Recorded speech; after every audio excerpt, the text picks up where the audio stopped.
Hola, hola, ¿cómo están? Un gusto inmenso darle las cordiales bienvenidas y anunciarle otro invitado como a ustedes les gusta. De primera, estuvo en el Ministerio de Economía y Finanzas, puso orden en los dineros públicos, no duró ni un año. ¿De quién se trata?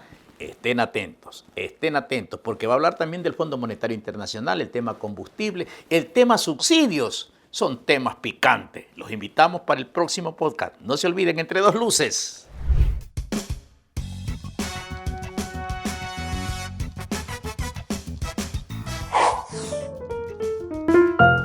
Hola, ¿cómo están? Un gusto inmenso saludarlos, darles la más cordial de las bienvenidas a este su podcast Entre Dos Luces. Entre Dos Luces. Gracias por seguirnos, gracias por comentar, gracias por compartir. Y en nombre de nuestro equipo de productores, nuestra coordinación y este servidor, Ángel Erazo. Aquí estamos como todas las semanas, en este día y en este programa, un invitado como siempre exigen ustedes, de primer nivel, de lujo, sujeto de opinión.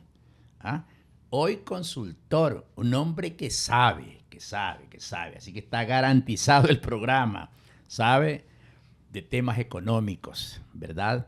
Y lo bonito de todo esto es de que estuvo dentro y ahora está afuera. Es decir, conoce la realidad por dentro. ¿A qué me refiero? Fue ministro de Economía y Finanzas en este país. Sí, fue ministro. Entonces, con él vamos a conversar todo esto, cómo se vive adentro, las exigencias, de dónde se saca dinero, cómo se cobran los impuestos, qué papel juegan los organismos internacionales, en fin. Se trata del señor economista Fausto Ortiz de la Cadena. Un gusto inmenso saludarlo y bienvenido, señor economista. Gracias, Ángel. Gracias por la posibilidad de compartir contigo, con la gente que escucha tu podcast, para hablar de temas que a veces no se pueden conversar seguramente en una entrevista normal de radio o televisión. Estos espacios te permiten profundizar un poco más en los campos que ustedes crean importantes. De eso se trata, señor economista. ¿Cuál es la diferencia de estar dentro de un ministerio y luego estar afuera? ¿Cómo se manejan las circunstancias, las exigencias en una cartera de Estado tan delicada, tan presionada como es la que maneja el dinero? Sí, mira, eso es de las cosas que más llaman la atención, ¿no? Fuiste funcionario público, en este caso yo fui ministro de Finanzas, y escuchas afuera a la gente que te dice, mira, ¿por qué no haces esto? ¿Por qué no haces esto acá? Deberías ajustar el gasto, recortar la nómina, y escuchas todos una serie de recomendaciones, ¿no? Y tú dices, ojalá esos que opinan de esa manera tuvieran la oportunidad de llegar al Ministerio de Finanzas y hacer lo que quieren hacer. Y entonces yo recuerdo allá por el 2020, me decían, oye, ¿te interesaría ser ministro de Finanzas? Y dije yo, la verdad que ya creo que la época ya pasó. Y había un gerente de Cámara de Comercio importante y decía, mira, podría ser Richard Martínez una buena alternativa. Y entonces finalmente Richard terminó de ministro de Finanzas allá por el año 2020, el año de la pandemia. Quizás el año previo entró Richard Martínez. Y luego fue también Pablo Rosemena, que también era presidente de la Cámara de Comercio de Guayaquil y también fue al Ministerio de Finanzas. Y ahí te diste cuenta, o ellos tuvieron la oportunidad de darse cuenta, que una cosa es desde afuera, otra cosa es desde adentro, digamos, ¿no? Claro, porque allí yo recuerdo perfectamente que como gremialista de ellos, miraban solamente desde una óptica Claro, y no de la del fondo. claro, y entonces te dicen, mira, es que sí, es que tienes que recortar el gasto público, tienes que bajar. Entonces, sí, o sea, uno intenta, uno quiere, uno pretende, pero otra cosa es estando dentro de las circunstancias, son algo distintas, ¿no? Y entonces, y también el momento es distinto. Yo fui ministro de Finanzas en el año 2007, a los 6 meses del arranque del gobierno del presidente Rafael Correa, y estuve ministro un año, ¿no? Casi un año, del 25 de julio del 2007 al 7 de julio del 2008. Es decir, no completé el año en funciones. 6 meses antes estuve como viceministro de Finanzas. Y entonces depende mucho del tiempo. No es lo mismo decir, yo fui ministro en este año que fui ministro en el de acá o más adelante. Si uno dice por qué hay cosas distintas, cuando Correa arranca, la deuda pública era 10.000 millones la externa, 10.000 millones la interna, 3.000 millones externa, total 13.000 millones, el Producto Interno Bruto eran 47.000 millones de dólares, la relación deuda-PIB era una relación sana, era mucho menos que 40%, quizás la mitad. Hoy día está arriba del 50%, hoy día supera los 90.000 millones de dólares de endeudamiento público total, y entonces el precio del petróleo, que también ahí arranca como en 47 con Correa, yo cuando estuve ministro lo llegué a ver el precio del petróleo en 140, y entonces una cosa es ser ministro de Finanzas cuando tienes recursos, con hartas necesidades, pero con recursos, bien sea por el petróleo, bien sea por los impuestos, bien sea por el acceso a financiamiento. Y otra cosa es ser ministro de Finanzas con el precio del petróleo de bajo y sin acceso a financiamiento y con unas necesidades crecientes siempre. Entonces, hay circunstancias que hacen más fácil o más complicado el manejo. La relación con el presidente de la República también es importante, tener la cercanía, la posibilidad de opinar, de decir, de señalar cosas, va a ser importante y no tener el temor y de no poder decir las cosas como son. Una de las cosas que yo he aprendido, porque he leído, es de que muchas veces se dice, ya que estamos hablando del gobierno de Rafael Correa y su responsabilidad en esos primeros meses de gobierno, es de que Correa manejó tantísimo dinero. Y algunos se atreven a decir, y se robó toda esa plata. Si un presidente, un ministro de Finanzas manejan un buen momento económico, señor economista, parece que a veces nos olvidamos que todo también se distribuye. Es decir, yo considero que los presupuestos, por ejemplo, de las prefecturas, mejoraron. Los presupuestos de los municipios también mejoraron. Y mucho dinero fue también para esos gobiernos. Por ejemplo, yo creo que el municipio de Guayaquil, no sé cuánto habrá tenido, pero cuando cuando llegan esos recursos y tenían esos recursos desde el 2007 en adelante, yo entiendo que también año a año fueron reajustados esos presupuestos de los demás de 200 municipios, todas las prefecturas, juntas parroquiales. No creo que se hayan quedado ancladas al pasado con esos presupuestos que tenían antiguamente. Sí, ahí hay dos temas, ¿no? El tema es la cantidad de plata y la posibilidad de que esa plata no llegue a la obra y que se quede desviada por otro lado. Son dos cosas distintas. Cuando antes de la Constitución del 2008, la ley para los municipios era el 15%. Es que darle el 15% de los ingresos del presupuesto del Estado. Eso más o menos se llamaba la ley. Y yo tengo una parte anecdótica, ¿no? Yo fui subsecretario de Tesorería de la Nación, o sea, el que giraba los cheques, el que despachaba los pagos. Y entonces de repente todas las semanas llegaba una persona, un asesor de los municipios, y me presentaba 20 alcaldes cada semana. Entonces yo decía a mi secretaria en esa época, año 2005 más o menos, ¿por qué Cristian, me acuerdo el nombre, por qué Cristian me trae a los alcaldes a presentármelos toda la semana? Sí, Cristian era así. Y entonces me dice, es que usted es el que paga, usted es el que gira los cheques, entonces quiere que lo vean para hacer esta relación de afinidad para poder decir, oye, no me has pagado las cuotas que corresponden del 15%. Y entonces después de ese pequeño conversación con la secretaria mía, le digo, o sea, que disponga, anóteme una carta ahí, para que a los municipios, a todos, se les paga el 20 de cada mes. Y el que esté atrasado, se le pagará el 10 de cada mes cuando presente la información financiera, los balances, digamos, ¿no?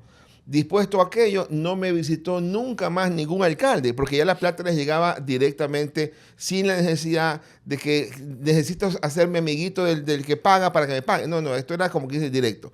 Entonces, y después los municipios, la Constitución les dice que por lo menos el 10%, por lo menos creo que era el 10% o el 15% de los ingresos corrientes vayan a los municipios.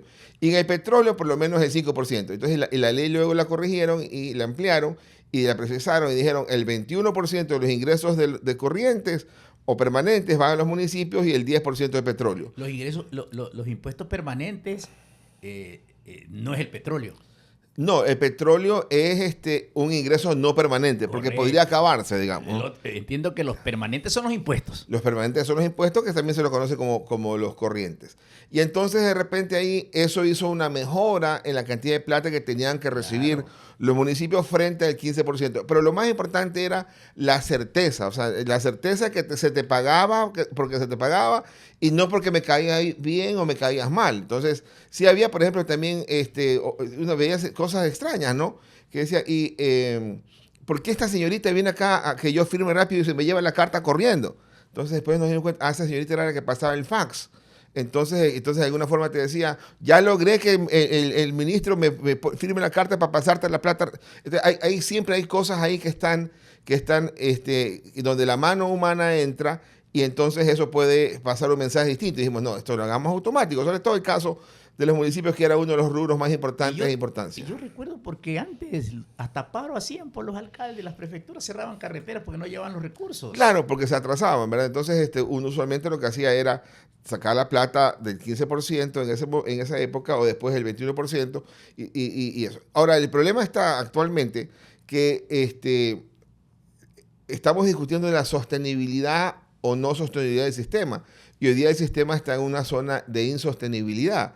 Porque hoy día, en teoría, el gasto ese el 21% que hay que darle a los municipios, que viene de los ingresos permanentes, se convierte en un gasto permanente también, porque siempre hay que darlo. También es permanente. La Constitución te dice que tienes que darlo con los impuestos. Pero cuando tú dices, oye, ¿cuántos son los impuestos en el año pasado en el país? 17.000 millones de dólares lo que recibe finanzas. ¿Cuánto es la nómina? 10.000 millones de dólares. Y los intereses de deuda, 3.500 millones de dólares. Ahí van 13.500. Y la plata que hay que darle al Seguro Social, otros 3.500, van 17.000. Se nos acabó la plata de los impuestos. O sea que las condiciones ahorita son difíciles. Hace algún tiempo. Hace algún tiempo. ¿Y pero por qué? ¿Por el mal manejo económico? Porque la economía ha pasado una época de estancamiento a lo largo del tiempo, porque no hemos logrado corregir cosas que hay que corregir, sobre todo en el campo de los subsidios, es la parte más dura. El presidente Moreno pudo eliminar el subsidio de la gasolina súper, digamos, ¿no? Algo que debió haberse eliminado 20 años atrás, porque cuando uno mira el contexto y dice cuántos millones de galones al año se consume la gasolina súper, o se consumía la gasolina súper en el país, la respuesta era 200 millones de galones al año en súper. Entonces era como claro que la gasolina súper no era pues una gasolina que ameritaba ser subsidiada, porque supuestamente era una gasolina para carros de alta gama que no necesitaban subsidio. Entonces el presidente Moreno lo entiende y corta el subsidio de la gasolina súper. ¿Cuánto hoy día se consume la gasolina súper? Casi nada. Pasa de 60 millones pasa de 200 millones a 60. Claro, la gente, ¿verdad?, se corrió a la extra. Nos corrimos a la extra.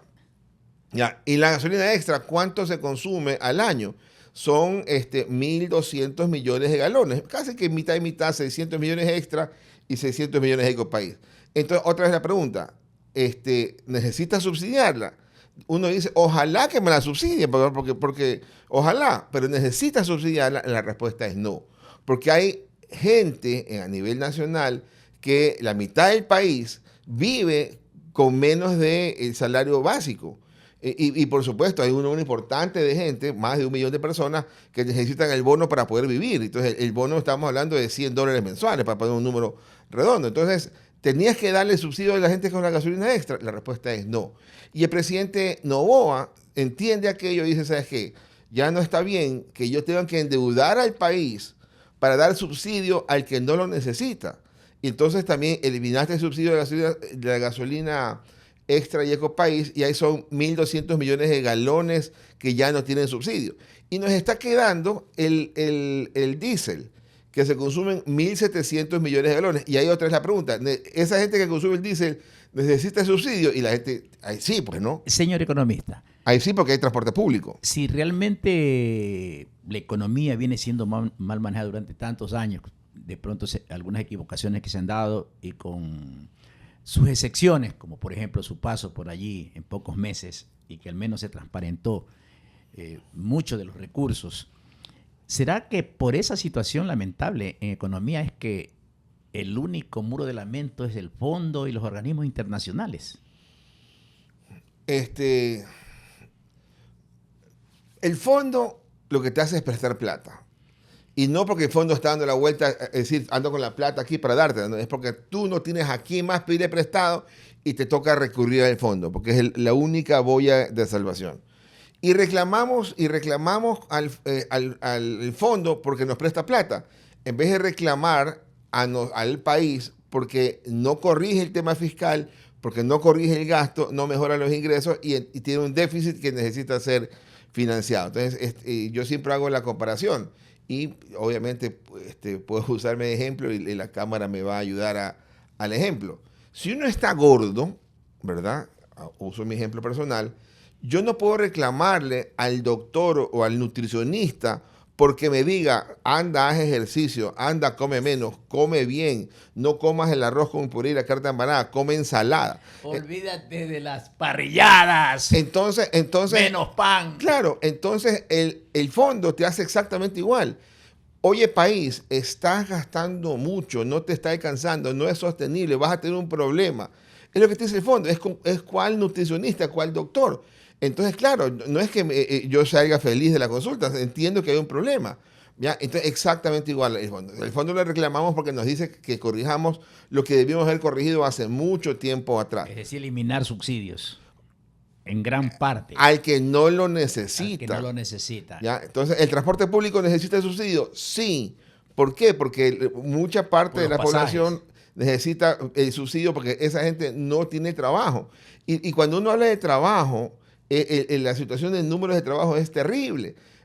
A diciembre del 2024, el año pasado, cuando el INEC, el Instituto de Estadística y Censo, preguntaba cuánta gente tiene empleo pleno, es decir, gana más el básico y trabaja las 40 horas. La respuesta era, alzábamos la mano, 2.850.000 personas. Y ese número es menor hoy día que lo que tenía empleo pleno en pandemia.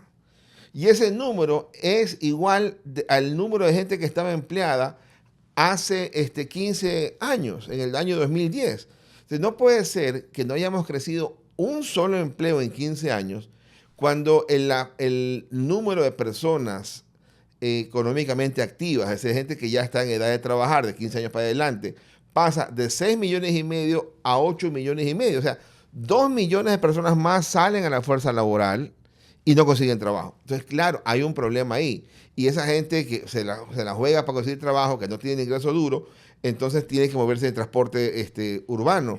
Entonces no le puedes a esa gente clavar eliminar el subsidio. Focalízalo, a ellos darles ese espacio, pero el resto de gente quizás sí. ¿Hay algunas señales, cree usted, que ha dado este gobierno como para poder corregir estas distorsiones?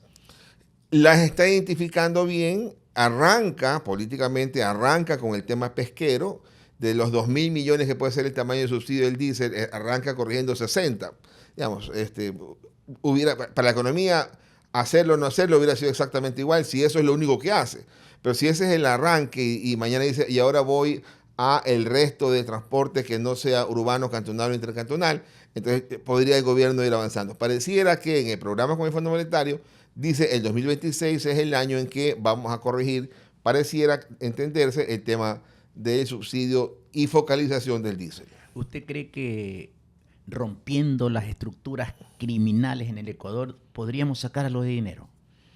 Aquí y fuera. Yo creo que hay que cortar, ¿verdad? Esa abundante desesperación en la gente que dice no tengo nada que hacer, estoy desesperado, y si escucho una mala propuesta, quizás hasta esa la acepto, digamos, ¿no? Entonces, ¿cómo lo puedes hacer? Generándoles fuentes de trabajo.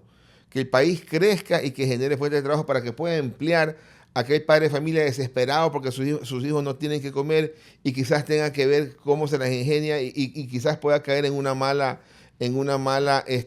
propuesta, a sacar a ese muchacho que dice no tengo futuro y ojalá yo pueda ser pistolero. No, entonces, es el empleo, es atender la parte de educación, atender la parte de salud. Allá hay que trabajar. Entonces, ahí hay que enfocarse y por eso que el crecimiento es importante. Una economía que crece, que genera empleo, va a ser mucho mejor que una economía en desesperación que se ve sometida al tema del flagelo del De narcotráfico. acuerdo a lo que lo escucho, entonces, el tema social es gravitante en todo esto. Sí, sí, sí. Es que al final, donde deberíamos medir a un gobierno bueno o malo es en la capacidad de generar empleo. Más que crecimiento, es el empleo. Yo recuerdo la campaña en la que creo que pierde Guillermo Lasso, la pierde contra el presidente Moreno.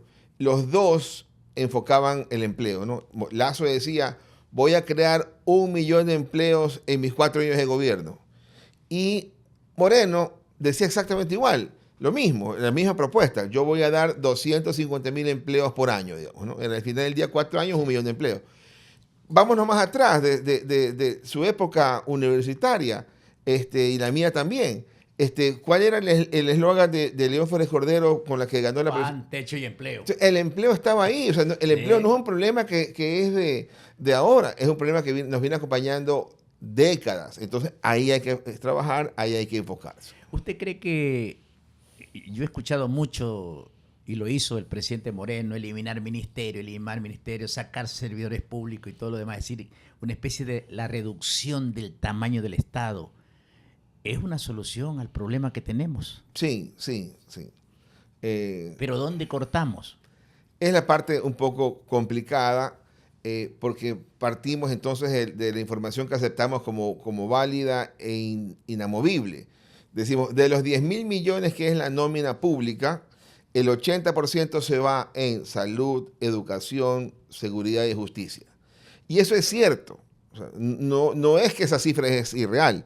De los 10.000 millones, 8.000 millones de la nómina se van en esas 4 o 5 dependencias. Pero creo yo que lo más fuerte ahí es maestros. Lo más fuerte también están militares. Hay policías, cada día tenemos más policías, más militares, Claro, más maestros. Claro, entonces es decir, voy a recortar el 20% de los maestros, el 20% de los doctores. Eso no se puede, o sea, porque quizás inclusive hay que pensar en incrementar para dar mejores coberturas, ¿verdad? En cambiar un poco el esquema. Entonces es difícil, pero no hay que perder la expectativa, la visión de que hay que trabajarlo. Escuchaba en estos días que van a hacer un proceso de evaluación del sector público a los empleados públicos. Y está bien, porque si mañana te das cuenta y encuentras que en cada dependencia pública, que deberían haber 10 personas, hay 3 y 7 sacos, entonces quiere decir, oiga, alguien está cobrando y no está trabajando, alguien está cobrando y no está haciendo nada. Entonces, ese puesto, por supuesto, hay que eliminarlo, pero hay que eliminarlo con la conciencia y con la convicción de que después de que lo elimine, no va a venir un juez a decir, pobrecito, devuélvalo, restitúyalo y págale los 2 o 3 años que lo estuvo afuera. Entonces, esos temas también hay que cambiarlos, porque eso es de todos los días en el Ministerio de Finanzas. Un ministerio hace el análisis, vota a funcionarios públicos y después el juez, 2 o 3 años después, le dice, incorpórelo y págale los sueldos que no pagamos. Bueno, ahí también los jueces hacen lo que dice la ley, ¿no? También se ha legislado en torno a ese tema. Sí, pero hay que corregirlo, hay que corregir esa posibilidad de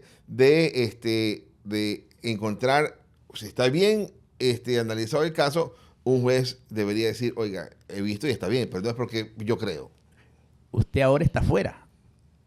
Y comenzamos hablando de las grandes decisiones y presiones que tiene un ministro, sobre todo de Economía, señor economista Ortiz. Pero yo le quisiera preguntar, ahora ya estando afuera, en el plano de la consultoría, ¿por qué muchas veces no germina lo que ofrece el que está afuera, el que está en la academia? ¿Por qué es poco tomado en cuenta en las grandes decisiones, por ejemplo, de un gobierno? Sí, mire que en el Fondo Monetario acaba de autorizar y aprobar un crédito para Ecuador y hace un análisis en estos días de la situación económica ecuatoriana y uno mira, esto es lo que el gobierno ha planteado en fondo y está en proceso de implementación, ¿no? Entonces, yo uso un ejemplo. Dice, el gobierno tiene que encontrar mecanismos de subastas para que el gobierno pueda colocar los bonos del Estado en subastas a colocarlas localmente.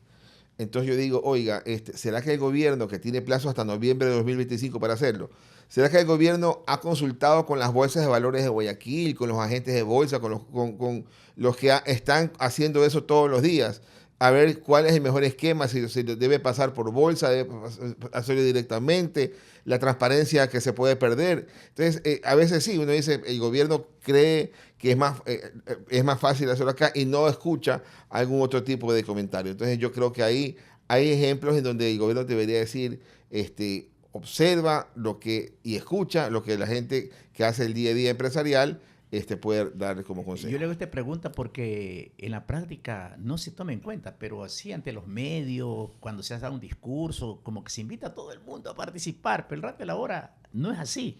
Y yo le digo algo, el Colegio de Ingenieros Geólogos, Minas y Petróleos de aquí del Guayas y del Ecuador hicieron observaciones serias y mandaron hasta un estudio sobre el dragado del islote del Palmares, que en definitiva eso es un fracaso. Ahí no sacaron nada, pero ahí se han ido más de 40 millones de dólares. Imagínense, nunca hicieron caso a un estudio técnico, es decir, gente que colaboraba. Por eso digo yo, ¿por qué a veces la academia no sigue siendo como una especie de última rueda del coche, que no le paran prácticamente bola, cuando son los que de pronto ofrecen una solución mucho más adecuada, viable, incluso económica? Claro, pero son los políticos que se les dificulta el hecho de escuchar, digamos. A veces esa parte es la difícil, el escuchar, querer escuchar, ¿no? Entonces la gente que está alrededor, mejor, mira, no le complicamos la vida, mejor no le digamos nada. Exacto, Entonces, o sea, algunos se creen saberlo todo también, ¿no? Y se llenan de asesores que lo que hacen es simplemente decirle todo está bien, todo está bien. Para ir cerrando, querido economista, ¿qué puede pasar con el tema de los combustibles en estos tiempos? Sabemos que está cerrada todavía la mayor procesadora de gasolina, que es la refinería de Esmeralda. Y ya por ahí sale en la prensa el temor y la reducción que se está haciendo en cupos de gasolina. ¿Acaso nos aproximamos o ronda un fantasma de escasez de combustible, sobre todo de gasolina? Sí, algo de eso está ocurriendo y se juntan algunas cosas, ¿no? Una puede ser la refinería Esmeralda que está en proceso de arreglarse. Otra, el rompimiento del oleoducto de crudos pesados y transportar el crudo, que hace que tenga la producción que frenarse un poco porque no pueden, ¿a dónde la mandan? Si la tubería Claro. o sea, es como la carretera que está con derrumbe, por supuesto, vas a tener que decir a la gente no salgas todavía porque está la carretera cerrada, entonces eso tiene que ir corrigiendo. Y rápidamente tiene que irse corrigiendo, ¿no? Si va a faltar ese combustible, entonces ya desde hoy día tienes que empezar a importar ese combustible. No es tan problemático porque si es que en la extra y en la super estás a precio ya internacional, no debería tener problema para el Estado de esa operación. Pero en el diésel sí tienes una cantidad importante de recursos que vas a importar a un precio más caro y que vas a venderlo con pérdida. Pero esa es la tarea del gobierno, o sea, tiene que prever. Yo creo que el gobierno cometió un error al momento de decir, bueno, el oleoducto lo manejaba una empresa tercera, acabó el contrato, no le extiendo el contrato, sino que lo tomo yo como Petroecuador, y ahí está hoy día que pareciera que no tuvieron la adecuada previsión para tomar algunos correctivos y mover la línea por una parte en donde se estaba causando una erosión regresiva, ¿no? Y se iba llevando la tubería. Señor economista, ha sido un gustazo inmenso conversar, saludar con usted y conocer sobre todo lo profundo de un profesional que estuvo dentro de un ministerio y ahora se encuentra fuera, pero naturalmente siempre activo en el tema de consultoría. Sus últimas palabras para quienes han tenido la bondad de vernos y escucharnos. Sí, importante entender lo que pasa en la economía, no es una ciencia tan complicada, y hay diferencias entre lo que pasa en la macro con lo que pasa en la micro. En algún momento, si la economía va caminando bien, en algún momento vamos a encontrar una mejora también en nuestra situación personal. La economía este trimestre creció, el primero creció 3.4, el empleo de diciembre a marzo y comparado con el año pasado creció 40.000 personas, todavía está muy poco, ojalá el año pueda llegar a estas 250.000 personas que debería ser lo mínimo que debamos esperar en crecimiento para poder ya finalmente superar lo que estábamos previo a la pandemia y tener la expectativa de que es un año que nace, que luce bien y que hay que meterle todo el empuje que podamos. Ha sido el señor economista Fausto Ortiz de la Cadena, es ministro de Economía y Finanzas en este país. Cae el telón de su podcast Entre Dos Luces. En nombre de nuestro equipo de productores, coordinación, hasta la próxima. Les dice este servidor Ángel Erazo.